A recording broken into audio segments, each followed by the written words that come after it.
যুক্তরাষ্ট্র ইরান ঘিরে মধ্যপ্রাচ্যে উত্তেজনা যখন চরমে, তখন এক ভয়ঙ্কর প্রশ্ন সামনে এসেছে। এই অঞ্চল কি পারমাণবিক অস্ত্র প্রতিযোগিতার দিকে যাচ্ছে? ইরানের বিতর্কিত নিউক্লিয়ার কর্মসূচি, ইসরায়েলের রহস্যময় নীরবতা আর তুরস্কের নতুন করে প্রতিরোধ শক্তি, সব মিলিয়ে বদলে যেতে পারে পুরো আঞ্চলিক নিরাপত্তা কাঠামো। তেহরান বলছে তাদের কর্মসূচি শান্তিপূর্ণ, বিদ্যুৎ উৎপাদন ও প্রযুক্তিগত সার্বভৌমত্বের জন্য। খামেনির ফতোয়া অনুযায়ী গণবিধ্বংসী অস্ত্র ইসলামী দৃষ্টিকোণে হারাম। ইরান এনপিটি চুক্তির সদস্য, কিন্তু বাস্তবতা অনেক বেশি জটিল।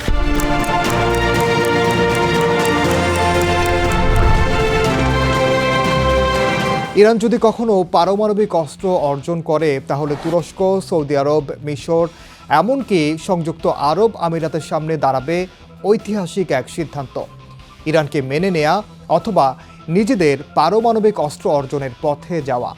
তাহলে মধ্যপ্রাচ্য কি ঢুকে পড়ছে পারমাণবিক অস্ত্রের দৌড়ে? তাই জানাবো এবারের দৃশ্যপটে। সঙ্গে আছি আমি, ওমর ইনাল।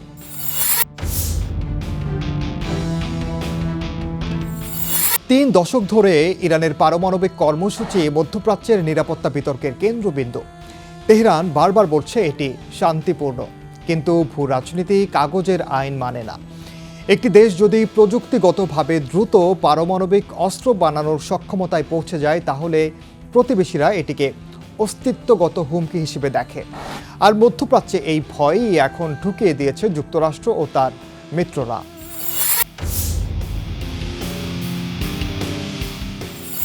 ইসরায়েল কখনো প্রকাশ্যে পারমাণবিক অস্ত্র থাকার কথা স্বীকার করেনি, কিন্তু সাবেক প্রধানমন্ত্রী গোল্ডা মেয়ার বিখ্যাত উক্তি এই অঞ্চলের মানসিকতা গড়ে দিয়েছে। প্রথমত, ইসরায়েলের পারমাণবিক অস্ত্র নেই, দ্বিতীয়ত, দরকার হলে ইসরায়েল ব্যবহার করবে।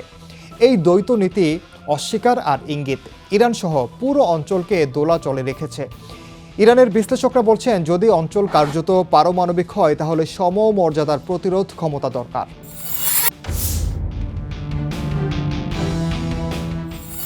ইরান যদি পারমাণবিক শক্তি হয়, তাহলে তুরস্ক, সৌদি আরব, মিশর ও সংযুক্ত আরব আমিরাতের সামনে দুটি পথ থাকবে।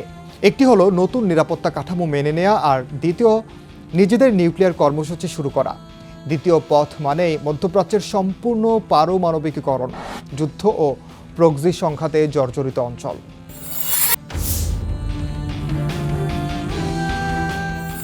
তুরস্ক নিজেকে মিডল পাওয়ার হিসেবে প্রতিষ্ঠা করতে চায়। ন্যাটো সদস্য হয়েও স্বাধীন পররাষ্ট্রনীতি দেশটির। বাস্তববাদী আন্তর্জাতিক সম্পর্ক তত্ত্ব অনুযায়ী, যে রাষ্ট্র স্বয়ংসম্পূর্ণ শক্তি হতে চায়, সে পারমাণবিক অস্ত্রকে চূড়ান্ত প্রতিরোধ হিসেবে দেখে। 1970 থেকে 2000 দশক পর্যন্ত আঙ্কারা পুরোপুরি অপ্রসারণ নীতির পক্ষে ছিল, কিন্তু ইরানের প্রযুক্তিগত অগ্রগতি দেখিয়ে দিয়েছে পারমাণবিক সক্ষমতা কূটনৈতিক ক্ষমতা বাড়ায়। তাই তুরস্ক ভারসাম্যের পরিবর্তন উপেক্ষা করতে পারে না।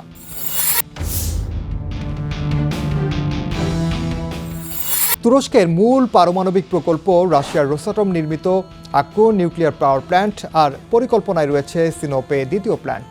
এসব পুরোপুরি বেসামরিক প্রকল্প, কিন্তু ইতিহাস মনে করিয়ে দেয় ইরানের কর্মসূচিও শুরু হয়েছিল বুশেহর বিদ্যুৎ প্রকল্প দিয়ে।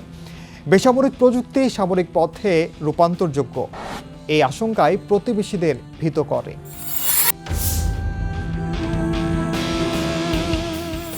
তুরস্ক আনুষ্ঠানিকভাবে ন্যাটোর নিউক্লিয়ার ছাতার নিচে, মানে যুক্তরাষ্ট্র, ফ্রান্স ও যুক্তরাজ্যের প্রতিরোধ ক্ষমতার নিশ্চয়তা। কিন্তু আঙ্কারার বড় প্রশ্ন, সংকটের সময় মিত্ররা কি সত্যিই ঝুঁকি নেবে?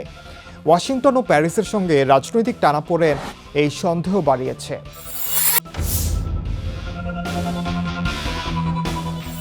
তুরস্কের বিশ্লেষকদের কাছে উত্তর কোরিয়া একটি শক্তিশালী উদাহরণ। পারমাণবিক অস্ত্র পাওয়ার পর পিয়ংইয়ং সরাসরি আক্রমণ থেকে কার্যত নিরাপদ। যুক্তরাষ্ট্র কঠোর ভাষা থেকে কূটনীতিতে আসতে বাধ্য হয়েছে। এই যুক্তি তুরস্কে জনপ্রিয়। নিউক্লিয়ার অস্ত্র মানেই চূড়ান্ত প্রতিরোধ।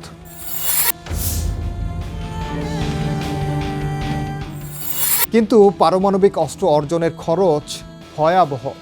অর্থনৈতিকভাবে বিলিয়ন বিলিয়ন ডলার, রাজনৈতিকভাবে কঠোর নিষেধাজ্ঞা, বিনিয়োগ পতন, ন্যাটো ও ইইউ সম্পর্ক ভাঙনের ঝুঁকি। কূটনৈতিকভাবে যদি বলি, অপ্রসারণ ব্যবস্থার ভাঙন ও একঘরে হয়ে যাওয়ার শঙ্কা।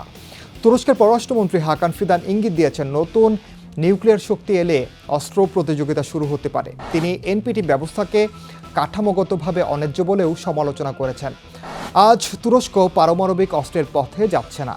খরচ ও রাজনৈতিক ঝুঁকি এখনও লাভের চেয়ে বেশি। কিন্তু সবচেয়ে বড় সংকেত হলো এই প্রশ্নটি আর ট্যাবু নয়। তুরস্ক, ইরান আর ইসরায়েল তিনটি শক্তি মিলেই মধ্যপ্রাচ্যের ভবিষ্যৎ নিরাপত্তা কাঠামোর থার্মোমিটার।